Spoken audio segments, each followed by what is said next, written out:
내가 이르노니 너희는 성령을 따라 행하라. 그리하면 육체의 욕심을 이루지 아니하리라.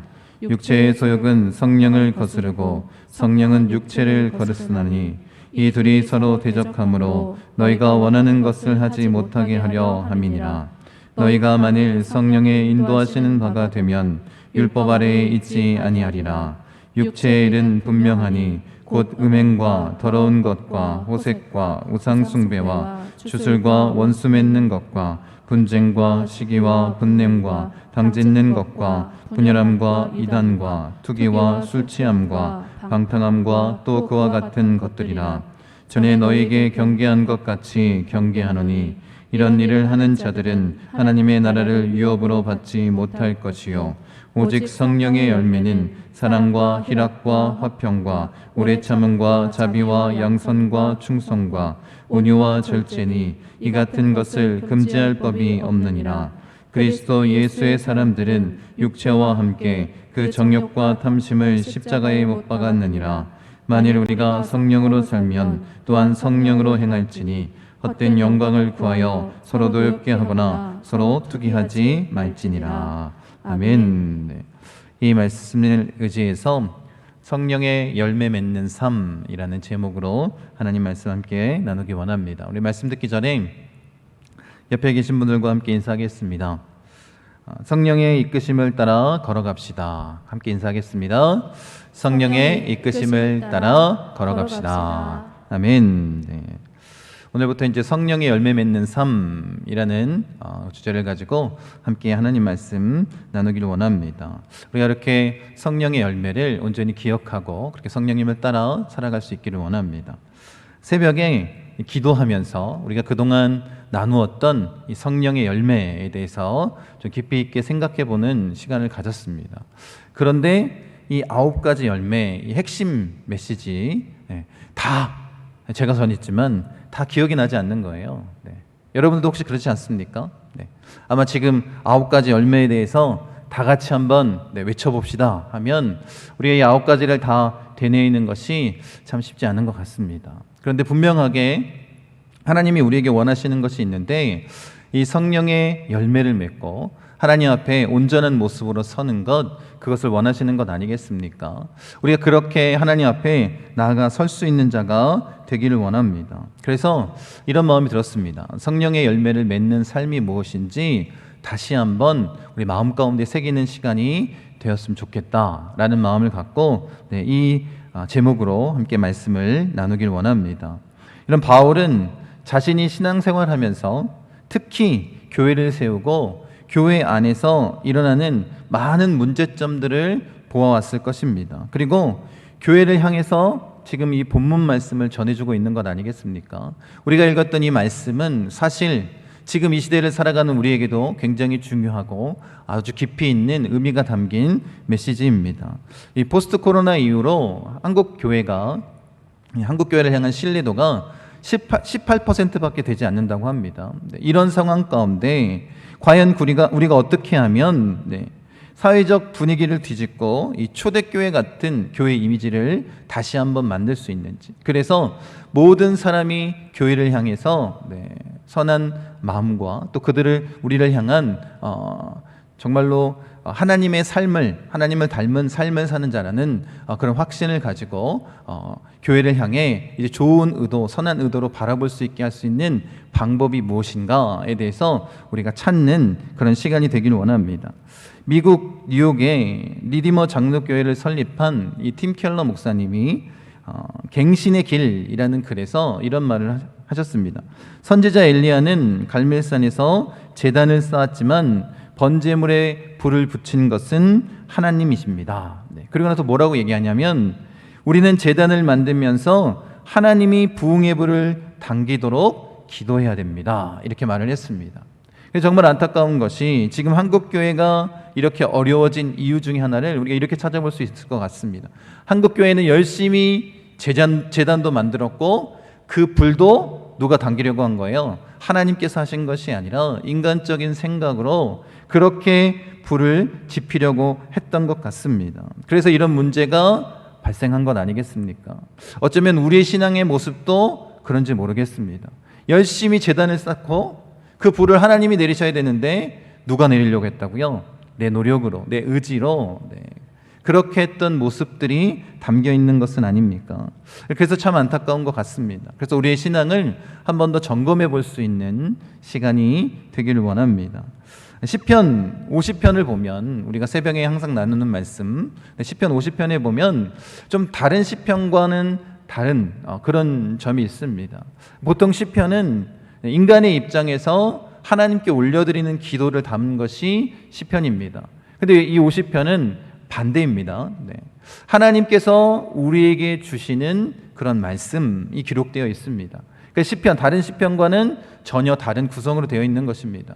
그래서 하나님의 예언자를 통해서, 그 선지자를 통해서 하나님께서 우리에게 직접 전해주신 말씀, 그게 뭐냐면 이 시편 50편에 담겨 있는 내용입니다. 그 내용을 요약하자면 이런 것입니다. 어떻게 드리는 것이 하나님이 기뻐하시는 참 예배, 제사인가 대해서 주님이 우리에게 말씀해주고 계신 것입니다. 하나님께서는 우리가 그 어떤 제물을 드린다 할지라도 그 제물을 원하시는 분이 아닙니다. 왜냐하면 하나님은 어떻게 해요? 온 우주를 창조하신 분, 이 모든 것들이 다 누구 거예요? 하나님 것입니다. 그러니까 우리가 하나님 앞에 좋은 제물을 드리는 것을 원하시는 것이 아니라 뭘 원하시냐고 말씀하시냐면 우리의 감사하는 마음을 원하신다라는 거예요. 감사함으로 예배드리길 원하고, 또 한 가지 우리의 삶으로 예배드리길 원한다. 그 옳은 행실로 예배드리길 원한다라고 주님이 말씀하시는 것입니다. 그러면서 악인들을 책망하는데, 이 악인들은 어떤 사람이냐면 하나님의 십계명을, 그 주신 십계명을 지켜 행하지 않는 자들입니다. 그들을 악인이라고 지칭하면서 하나님이 말씀하고 있습니다. 여러분, 그런데 이 하나님이 악인이라고 부르는 자들은 누구냐면, 여러분 우리가 좀 깊이 생각해 봐야 되는데, 하나님과 그 언약을 체결하지 않은, 하나님을 믿지 않는 자들이 아니다라는 거예요. 하나님과 언약을 체결했는데도 불구하고 하나님이 주신 그 말씀을 지켜 행하지 않는 자를 하나님 뭐라고 부르냐면 악인이라고 부르고 있다라는 것입니다. 여러분, 우리가 그런 삶을 살고 있는 것은 아닙니까? 내가 구원받은 그리스도인이라고 고백하고 있지만 누구 마음대로 사는 거예요? 내 마음대로 사는 거예요. 내 뜻대로 행하는 것입니다. 하나님의 말씀에 순종하는 것이 아니라 내 뜻과 내 마음대로 살아가는 그 모습, 그런 자들을 보고 하나님 뭐라고 부르신다고요? 악인이라고 부른다라고 말씀하고 있는 것입니다. 하나님을 잊어버리고 사는 자들, 그들을 향해서 그렇게 부르신다라는 것입니다. 말씀 보십시오. 같이 한번 읽겠습니다. 내가 이 일을 행하여도 내가 잠잠하였더니 내가 나를 너와 같은 줄로 생각하였도다. 그러나 내가 너를 책망하여 내 죄를 내 눈앞에 낱낱이 드러내리라 하시는도다. 하나님을 잊어버린 너희여, 이제 이를 생각하라. 그렇지 아니하면 내가 너희를 찢으리니 건질 자 없으리라. 여러분, 이 악인들, 정말로 내 마음대로 사는 그리스도인들, 하나님을 잊고 사는 자들을 향해서 하나님께서 마지막으로 경고의 메시지를 보내시는 것입니다. 여러분, 이들이 어떻게 사냐면 죄를 범하였음에도 불구하고 하나님이 자신과 똑같은 생각을 갖는다는 거예요. 왜요? 하나님이 벌하시지 않으니까. 그래? 그러면 이것이 죄악의 모습이 아니구나. 하나님도 나와 똑같은 생각을 하는구나 라고 죄를 짓고 산다라는 것입니다. 그렇게 죄를 범하는 것을 정당하며 산다라는 것입니다. 혹시 여러분들은 그렇지 않습니까? 그런데 하나님의 침묵은 동의가 아니라는 거예요. 오래 참으시는 것입니다. 우리를 용서하시기 위해서, 우리가 돌이키는 그때를 위해서 참으시는 것 아니겠습니까? 그런데 중요한 것은 무엇이냐면 하나님께서 영원히 침묵하시는 것이 아니다라는 거예요. 반드시 심판하실 때가 있다라는 것 아니겠습니까? 하나님이 원하시는 것은 무엇이냐면 다른 것이 아닙니다.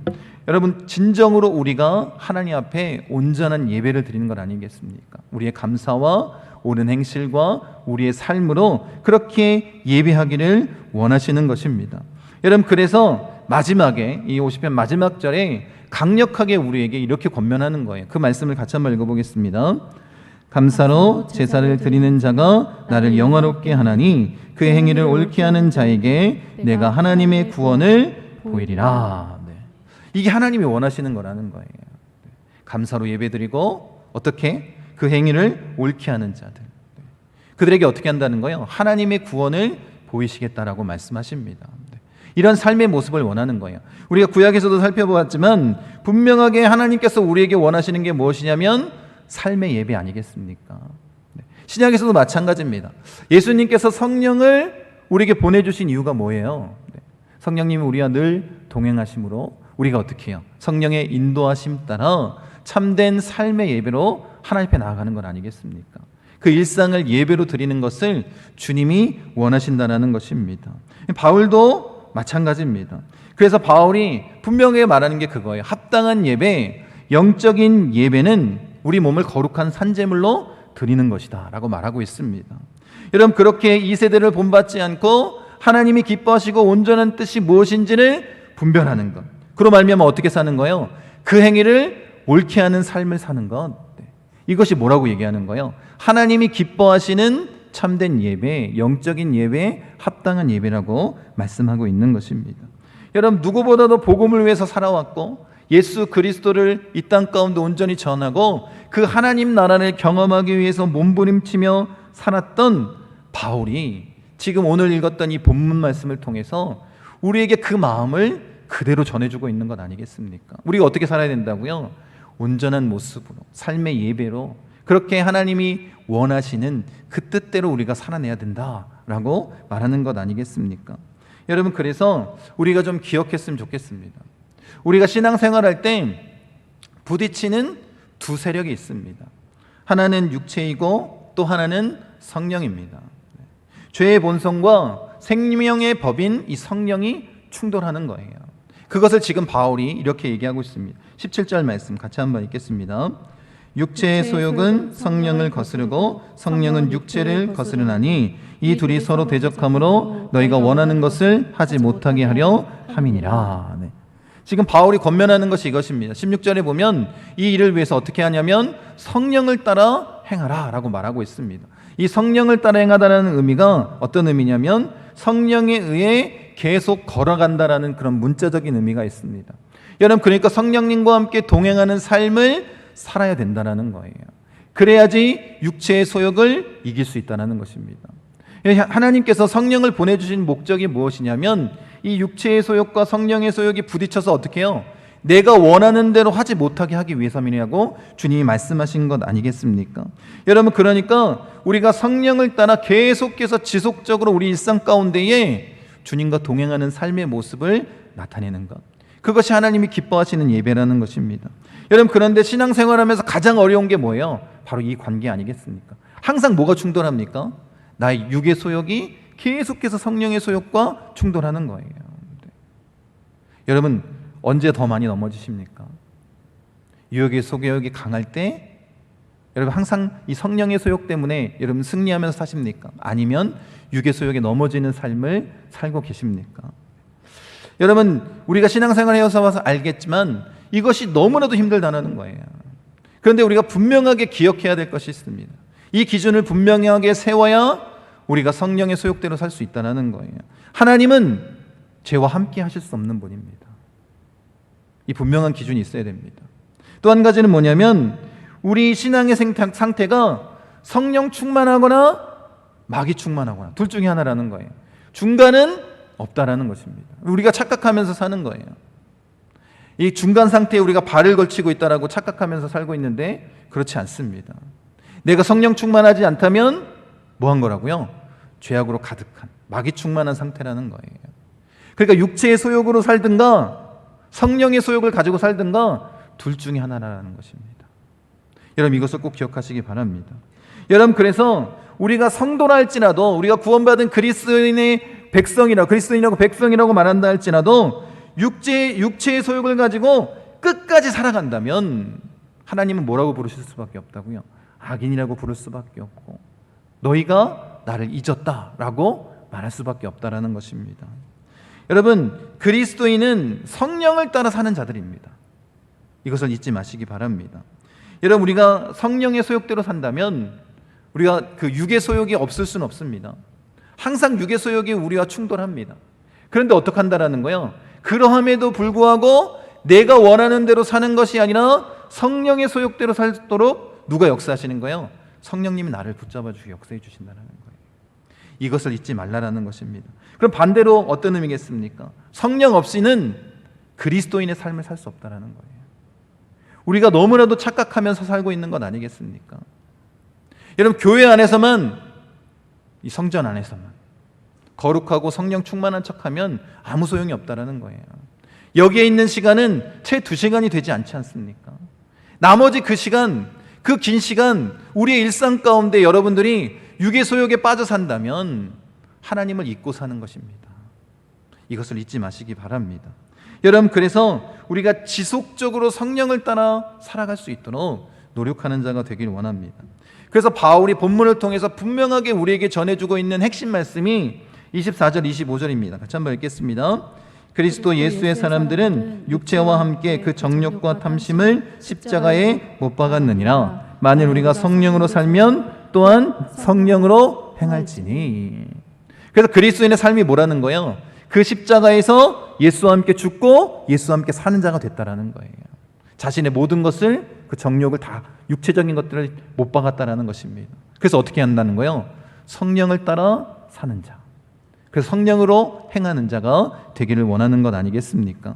그래서 성령의 열매를 맺어야 된다라는 거예요. 바울이 계속해서 강조하는 것이 그건 아니겠습니까? 영적인 예배, 참된 예배, 하나님이 기뻐하시는 예배를 살기 위해서 우리는 성령의 소욕대로 성령의 열매를 맺고 나아가야 된다는 것입니다. 그렇게 성령의 인도하심 따라 사는 자, 그런 그리스도인이 되기를 원합니다. 여러분, 이 중요한 것을 강조하기 위해서 우리가 성령의 열매를 먼저 나눴는데, 성령의 열매를 언급하기 전에 뭐에 대해서 얘기를 하고 있냐면 죄의 열매에 대해서 얘기를 하고 있습니다. 15가지의 죄의 열매에 대해서 분명하게 우리에게 얘기하고 또 경각심을 갖기를 원하는 것입니다. 그 열매, 그 죄의 열매가 무엇인지 우리 19절부터 21절까지 함께 읽겠습니다. 육체의 일은 분명하니 곧 음행과 더러운 것과 호색과 우상 숭배와 주술과 원수 맺는 것과 분쟁과 시기와 분냄과 당짓는 것과 분열함과 이단과 투기와 술취함과 방탕함과 또 그와 같은 것들이라. 전에 너희에게 경계한 것 같이 경계하노니 이런 일을 하는 자들은 하나님의 나라를 유업으로 받지 못할 것이요. 네. 이런 죄의 열매를 맺는 자들은 뭐 한다는 거예요? 하나님의 나라를 유업으로 받지 못한다는 거예요. 여러분, 누구에게 얘기하고 있는 것 같습니까? 지금 그리스도인들에게 얘기하고 있는 건 아닙니까? 그런데 이 죄의 열매를 가지고 끝까지 살아가는 자들은 어떻게 된다라는 거예요? 하나님의 나라를 유업으로 얻지 못한다라는 거예요. 이것을 잊지 마시기 바랍니다. 분명하게 육체의 일은 분명하니, 바울이 이렇게 얘기하고 있습니다. 뭐가 분명하다는 것일까? 이 죄악의 모습들은 분명하게 다 드러난다는 것입니다. 겉으로 드러나서 우리가 다 볼 수 있다는 거예요. 뿐만 아니라 더 분명하게 이 육체의 일은 어디서 나온다는 거예요? 죄의 본성에서 나온다는 것을 나타내고 있는 것입니다. 그래서 육체의 일은 분명하니 라고 바울이 외치는 것 아니겠습니까? 여러분, 그렇게 바울이 육체의 일은 분명하다라고 얘기할 뿐만 아니라 또 한 가지 우리가 기억할 것이 있는데, 지금 바울이 적었던 이 육체의 일 15가지로 이 육체의 일, 죄의 열매가 끝나는 것이 아니다라는 거예요. 그가 뭐라고 얘기하냐면 또 그와 같은 것들이라 라고 열린 문장으로 마무리하고 있는 건 아니겠습니까? 이 15가지 말고 이 죄의 확산성이 있기 때문에 더 많은 죄악의 열매들이 있다. 그런데 바울이 여기에는 이 15가지만 적고 있다는 것입니다. 여러분, 바울이 교회를 세우며 이 교회 공동체를 허무는 그 죄의 열매, 그 죄의 열매에 대해서 우리가 함께 나누기 원합니다. 이 죄의 열매를 우리가 4가지 영역으로 좀 나눌 수 있습니다. 첫 번째 영역은 뭐냐면 성적인 영역으로 음행과 더러운 것과 호색입니다. 여러분, 음행은 간음을 뜻합니다. 그러니까 불법적인 모든 형태의 성적인 관계를 얘기하는 거예요. 사실 이 용어는 사람들 간에 금지된 성적 행위뿐만 아니라 그 행위를 듣고 보는 것을 즐겨하는 것을 다 포함하고 있는 것입니다. 그래서 영어의 그 포르노그라피라는 단어가 바로 여기서 파생된 그런 단어입니다. 더러운 것은 뭐냐면 성적인 행위는 없지만 다른 사람에게 불쾌감을 주고 인격에 대해 사람들이 이 성적 농담을 통해서 계속해서 그런 생각을 품게 하는 것입니다. 그리고 호색은 음탕하고 방탕한 것으로 성적인 죄에 대해서 노골적이고 과도하게 탐닉하는 것입니다. 그러니까 자신이 죄를 짓는 것에 수치감이나 자제하는 그런 노력들이 전혀 없는 거예요. 여러분, 우리가 이것을 통해서 알 수 있는 것은 이것입니다. 결혼 관계를 벗어난 모든 성적 행위, 이것이 죄악임을 말씀해주고 있는 것 아니겠습니까? 뿐만 아니라 생각과 말이 음란하고 나의 모든 시간과 돈을 그런 것에 사용하고 또 성적인 쾌락을 추구하고 있는 모든 행습을 다 나타내는 거예요. 이것이 죄의 열매다라고 말하고 있습니다. 그리고 우리가 꼭 기억할 것이 있는데, 이 음란의 죄, 이 성적인 죄는 말씀 보세요. 고린도전서 6장 18절입니다. 음행을 피하라. 사람이 범하는 죄마다 몸 밖에 있거니와 음행하는 자는 자기 몸에 죄를 범하느니라. 이렇게 말하고 있습니다. 이 성적인 죄를 이길 수 있는 방법은 뭐라는 거예요? 음행을 피하는 거라는 거예요. 요셉이 도망갔던 것처럼. 그러면서 말하는 것이 있습니다. 다른 죄와 다른 것, 이 음행하는 죄, 성적인 타락은 어디에 죄를 범하는 거예요? 몸 안에 죄를 짓는 거래요. 우리 몸이 뭡니까? 거룩한 성령의 전 아닙니까? 이 몸 안에 죄를 범하는 것이다 라고 바울이 얘기하고 있는 것입니다. 두 번째 영역은 뭐냐면 종교적인 영역에 대해서 얘기를 하고 있습니다. 우상 숭배와 주술입니다. 우상 숭배는 이방 우상에 대한 숭배라고도 우리가 얘기할 수 있고, 더 깊이 들어간다면 이런 의미입니다. 이 안에 담겨있는 의미가 뭐냐면 하나님의 대체물을 만드는 것입니다. 그래서 쉽게 자신의 욕망을 채우는 도구로 만드는 거예요. 눈에 보이는 하나님을 만들기를 원하는 겁니다. 눈에 보이는 하나님은 누구 마음대로 할 수 있어요? 자기 마음대로 할 수 있기 때문에 그러는 건 아니겠습니까? 그래서 하나님께서 하나님의 형상을 금지하셨습니다. 그 이유가 분명한 건 아니겠습니까? 그런데 하나님을, 우리 욕심을 채우고자 우리 믿는 자들이 그런 마음으로 신앙생활하고 있다면, 마치 하나님을 우상의 도구처럼, 내가 만든 그런 신처럼 생각하고 신앙생활한다면 이거보다 더 큰 죄는 없다라는 것입니다. 주술은 뭐냐면 당시 이 이방 신들을 섬길 때 황홀경을 경험하기 위해서 이런 약품들을 좀 사용했던 것 같습니다. 그래서 그런 약에 취해서 예언을 한다라고 착각하는 그런 종교 행위가 있었습니다.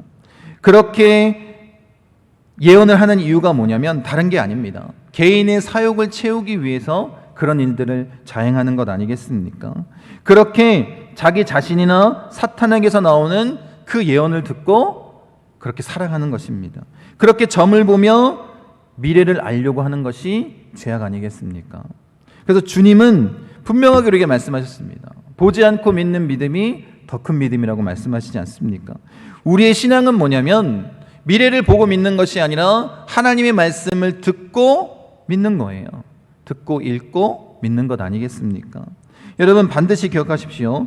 하나님으로부터 나온 예언은 순종과 거룩으로 우리를 인도합니다. 그런데 인간적인 마음으로 이런 주술적인 예언은 자신의 유익을 채우기 위한 그런 것들 아니겠습니까? 여러분, 이 주술의 죄는 점쟁이 및 무당 등과 관련된 그런 죄라고 우리가 요즘 시대로 말하면 정의할 수 있을 것 같습니다. 근데 진짜 안타까운 것이 무엇이냐면 성령의 이름으로 점을 쳐주는 행위를 즐겨하는 자들이 있다는 거예요. 여러분, 혹시 우리가 그렇게 사는 자는 아닙니까? 하나님이 원하시는 것은 그런 모습이 아니다라는 거예요. 하나님이 말씀하신 예언은 하나님의 말씀을 대언하는 것입니다. 하나님의 뜻을 구하는 것입니다. 우리의 삶에 그것을 적용하며 사는 것 아니겠습니까? 여러분, 그렇게 하나님의 말씀을 듣고 있고 믿고 순종하는 삶을 살아가는 자가 되기를 원합니다. 여러분, 이것이 죄인 줄 알아야 되는 거예요. 그런데 이것에 빠져 살면 성도의 삶이 십자가의 능력에 의지하면서 나아가야 되는데 다른 것을 구하게 되는 거예요. 그러니까 어떻게 해요? 결국 이 주술의 죄악은 십자가의 능력을 잃게 만드는 건 아니겠습니까? 여러분, 공공연히 드라마나 이런 데 보면 점치러 누가 많이 와요? 권사님들, 목사님들, 이런 걸 그냥 아무렇지도 않게 방송하고 있습니다. 여러분, 어쩌면 세상 사람들이 우리를 바라보는 시선이 그와 똑같다라는 거예요. 하나님을 믿는 것이 아니라 마치 점쟁이를 믿는 것과 같은 신앙의 모습, 이 주술적인 신앙의 모습을 갖고 있다면 하나님이 기뻐하시겠습니까? 이것을 돌이키라고 바울이 말하고 있습니다. 세 번째가 참 중요한데, 사회적 영역으로 죄악된 욕망에 동기해야 돼서 사람 사이 관계 가운데 나타나는 그런 것들에 대해서 지금 바울이 얘기를 하고 있습니다. 특히 이 불화와 관련된 죄악인데, 교회 공동체를 깨는 이 사랑의 관계를 무너뜨리는 것에 대해서 이야기를 하고 있습니다. 원수 맺는 것이라고 얘기를 하고 있습니다. 이것은 뭐냐면 그 기인이 이거예요. 상대방을 용서하지 못하는 마음 가운데서 기인한 것입니다. 여러분, 예수님께서 원수된 우리를 용서하시고 받아들이고 사랑하셨습니다. 그러면서 뭐라고 말씀하세요? 너희도 이와 같이 용서하고 사랑하라고 말씀하십니다. 그런데 절대로 용서하지 못하는 것입니다. 그러니까 용서하지 못하니까 고질적으로 갈등의 원인, 뭐 중요한 일이 아닌데도 불구하고 그냥 싫은 거예요. 그냥 미운 거예요. 그런 마음으로 나아가는 것입니다. 여러분, 그러니까 그냥 원수처럼 지내고 선으로 악을 이기는 것이 아니라 악으로 선을 이기는 삶을 살게 된다는 것입니다. 하나님이 원하시는 하나됨에서 벗어난 그런 삶을 사는 것, 이것이 원수 맺는 것 아니겠습니까? 분쟁은 뭐냐면 다툼을 말하는 것입니다. 눈을 부릅뜨고 위협하며 독한 말로 욕을 하는 것을 나타내는 거예요. 여러분, 자존심 때문에, 사소한 일 때문에 그렇게 행한다는 것입니다. 이렇게 나타낸다는 것은 뭐냐면 철저하게 교만한 마음 가운데서 나타나는 것 아니겠습니까? 별로 중요하지도 않은 그 신념에 자신의 해석만이 옳다고 생각하면서 그렇게 다투고 공동체를 무너뜨리는 일을 한다는 것입니다. 그래서 이 폐에 대해서 야고보가 이렇게 얘기합니다. 말씀 보세요. 야고보서 3장 6절입니다.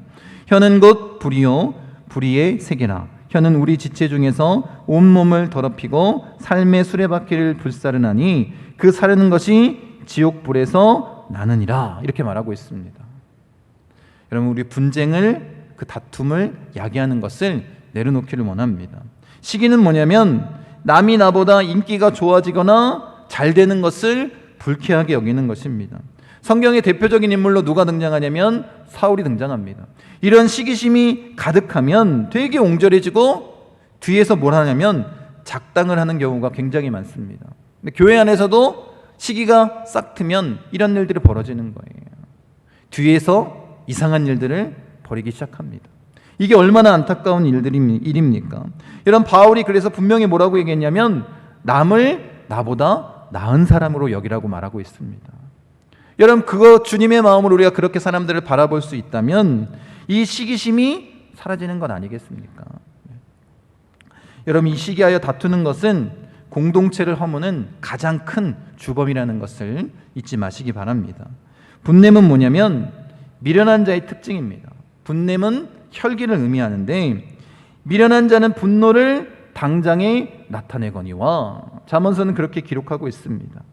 여러분, 그렇게 급한 마음으로 노를 범하지 말아야 될 것 같습니다. 왜냐하면 우리가 선을 아무리 쌓아도 그 한순간의 분냄으로 그 모든 것을 다 잃어버리는 것 아니겠습니까?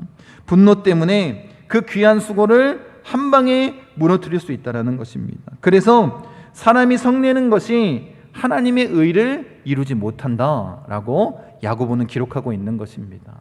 여러분, 우리가 분냄을 내려놓기를 원합니다. 당짓는 것은 무엇이냐면 자기들의 이권이나 우월을 위해서 단결하는 것입니다. 이 공평과 진리에 대항하면서 사는 거예요. 뭘 유익으로 삼냐면 자기의 유익을 우선적으로 생각하는 것입니다. 그래서 어떻게 해요? 혈통이나 출신, 배경, 학벌, 권력 등을 가지고 이렇게 하나 되는 것, 당짓는 것을 얘기하고 있습니다. 여러분, 그리스도가 아닌 사람 중심으로 뭉치는 건 아니겠습니까? 그리고 또 한 가지 위험에 대해서 얘기를 하고 있는데 심지어 훌륭한 영적 지도자를 중심으로 뭉치는 것도 당짓는 것이라고 얘기하는 거예요. 바울이 그래서 고린도전서에 뭐라고 얘기합니까? 바울파, 아볼로파, 게바파, 그리스도파가 있었다라고 얘기하는 것 아닙니까? 그럼 성도는 오직 예수 그리스도, 그 진리 안에 하나 되어야 되는 건 아니겠습니까? 그리고 분연함에 대해서 말하고 있습니다. 여러분, 각 개인이 주관하려고 하는 그런 성향을 갖고 있는 거예요. 교회는 어떻게 해요? 하나님 중심이고 말씀 중심이어야 되는데 뭐 때문에 분열이 되는 거냐면 내가 원하는 내 생각, 이것을 나타내기 위해서 분열하는 거예요. 자기 주장을 관철시키기 위해서 분열하는 것입니다. 분열함의 가장 큰 동기는 뭐냐면 내 세력을 만들길 원하기 때문에 그런 거예요. 여러분, 이것이 우리가 나타낼 수 있는 가장 약한 인간적인 모습 아니겠습니까? 여러분, 그리스도의 영광보다 하나님의 영광을 나타내고자 할 때, 나의 이름을 먼저 드러내고자 할 때 이런 일들이 벌어지는 것입니다. 그런데 정말 안타까운 건 뭐냐면 바울이 이것을 너무나도 잘 알고 있었기 때문에 에베소 교회를 떠나오면서 에베소 교회 장로들에게 이렇게 얘기하고 있다는 거예요. 말씀 보세요. 사도행전 말씀입니다. 내가 떠난 후에 사나운 이리가 여러분들에게 들어와서 그 양떼를 아끼지 아니하며 또한 여러분 중에서도 제자들을 끌어 자기를 따르게 하려고 어그러진 말을 하는 사람들이 일어날 줄을 내가 아노라. 이렇게 얘기하고 있다는 거예요. 여러분, 그 에베소 교회 지도자들에게도 뭘 조심하라는 거예요? 이 분열하려고 하는 이 마음을 조심하라는 거예요. 자기 사람을 만들고 자기를 따르려고 하는 자들, 자기의 이권을 드러내려고 하고 그런 모습들을 드러내는 것을 조심하라고 말하고 있는 것 아닙니까? 어쩌면 한국교회가 이런 분열의 모습을 나타내는 가장 큰 이유가 이건 아니겠습니까? 누구 중심이 돼야 된다고요? 그리스도 중심이 돼야 된다는 거예요. 말씀 중심이 돼야 된다는 것 잊지 마시기 바랍니다. 네, 이단은 뭐냐면 다른 교훈을 채택하는 것입니다. 그렇게 성경이 아닌 왜곡된 복음을 가지고 나아가는 거예요. 이단에 대해서는 여러분들이 잘 아실 것 같으니까.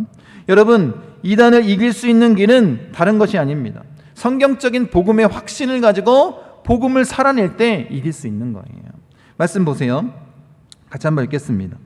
형제들아, 내가 너희를 권하노니 너희가 배운 교훈을 거슬러 분쟁을 일으키거나 거치게 하는 자들을 살피고 그들에게서 떠나라. 이 같은 자들은 우리 주 그리스도를 섬기지 아니하고 다만 자기들의 배만 섬기나니 교활한 말과 아첨하는 말로 순진한 자들의 마음을 미혹하느니라. 이것을 우리가 분명히 깨닫길 원합니다. 그리고 우리는 뭐 하면 된다고요? 오직 복음의 진리만을 따르는 자가 되면 되는 것입니다. 투기는 뭐냐면 교만과 우월의식에서 나오는 죄악된 행동입니다. 그러니까 오늘날로 얘기하면 이 투기 때문에 뭐가 생기냐면 명품을 자랑하는 과소비, 누가 더 큰 아파트를 사는가, 누가 더 좋은 차를 타는가, 이것을 나타내는 것 아니겠습니까? 여러분, 투기하는 자들은 늘 다른 사람과 자신을 비교합니다. 이 투기하는 자들의 가장 안 좋은 특성이 뭐냐면 모든 면에서 다른 사람들보다 내가 뛰어나야 됩니다. 그런 죄성을 갖고 있기 때문에 내가 가지지 못하면 누구도 못 가져야 되는 거예요. 다른 사람도 못 가져야 되는 거예요. 이런 마음으로 가득한 사람입니다. 이런 사람이 교회 안에 있으면 어떻게 될까요? 교회 안에 늘 다툼과 분란이 있을 수밖에 없는 거예요. 여러분, 이 투기의 마음을 내려놓기를 원합니다. 공동체를, 우리 교회를 주님의 마음으로 아름답게 세우길 원합니다. 네 번째 부분은 뭐냐면 세상 문화에 관련된 부분입니다. 그걸 뭐라고 얘기하고 있냐면 술 취함과 방탕함이라고 얘기하고 있습니다. 여러분, 술 취함은 성경이 금하고 있는 것입니다. 그런데 성경에 보면 술을 약으로 사용되는 것이 허락되지 않습니까? 그렇게 정당하고 그것을 빙자하면서 술 취함을 합리화한다면 하나님을 속이는 범죄라는 거예요. 뿐만 아니라 이 술 취함을 사회 풍습이라고 놔두고 그냥 놔두면은 안 된다라는 것입니다. 여러분, 우리가 사회생활할 때 이 술 먹는 것이 굉장히 중요하다라고 얘기를 하고 있지 않습니까? 그러니까 교회 안에서도 이것은 어느 정도 용인되어야 된다라고 말하는 사람들이 있습니다. 근데 우리가 알아야 될 건 뭐냐면 성경은 분명하게 뭘 금하고 있다는 거예요. 이 술 취함에 대해서 금하고 있다는 것을 잊지 마시기 바랍니다. 왜 죄악이냐면 여러분, 우리가 맨정신을 가지고도 하나님을 온전히 바라보고 믿는 게 쉬워요, 어려워요? 어렵잖아요. 그런데 술 취했는데도 하나님을 온전히 따를 수 있을까요? 그건 불가능한 일입니다. 오히려 술 취하면 뭐가 더 마음 가운데 다가옵니까? 죄를 짓는 일이 더 쉽습니다. 특히 성적인 범죄를 짓는 데에 더 마음이 열리는 것 아닙니까? 여러분, 그래서 이 술 취함에 대해서, 이 세상 풍조에 대해서 금하고 있는 것입니다. 방탕함은 뭐냐면 무절제한 향락주의를 말하는 거예요. 쾌락을 위해서 시간 및 자원, 그 모든 것을 낭비하는 삶을 나타내는 것입니다. 특히 뭐 인터넷 중독이라든지 마약 중독이라든지 도박 중독이라든지 게임 중독이라든지 이런 모든 중독의 모습들을 나타내는 게 이 방탕함 아니겠습니까? 여러분, 그렇게 인생을 낭비하며 사는 거예요. 그리고 당시 그 이방 문화는 어떤 것이 있었냐면, 이 방탕을 뭐라고 얘기하는 거냐면 우상 숭배하면서 아주 성적으로 타락된 그 모습들을 나타내고 있는 거예요. 여러분, 이것들을 끊어내야 된다는 것입니다. 쾌락만을 쫓는 그 삶을 끊어내야 된다는 거예요. 여러분, 그래서 지금 아주 심각하게 바울이 이 15가지 죄의 열매에 대해서 얘기하고 있는 거예요. 너희가 죄의 열매를 맺고 살 것인가, 성령의 열매를 맺고 살 것인가 선택하라는 거예요. 여러분, 우리가 그리스도인으로서 저의 죄의 열매를 맺고 산다면 하나님 어떻다고요? 우리를 악인이라고 부르신다고요. 하나님을 잊고 사는 자라고 말씀하신다라는 거예요. 내가 너희를 징계하지 않는다고 착각하지 말라라는 거예요. 반드시 심판의 때가 있다라는 것, 하나님 나라를 유업으로 받지 못한다라는 것, 이것을 기억하라는 것입니다. 여러분, 우리가 그렇게 나도 모르는 사이에 죄의 본성 때문에 이렇게 이끌려갈 때가 있다는 거예요. 그런데 여러분, 분명히 깨달으십시오. 우리는 성령의 소욕을 가지고 성령의 이끄심을 따라 사는 하나님 나라의 백성 아닙니까? 그리스도인 아닙니까?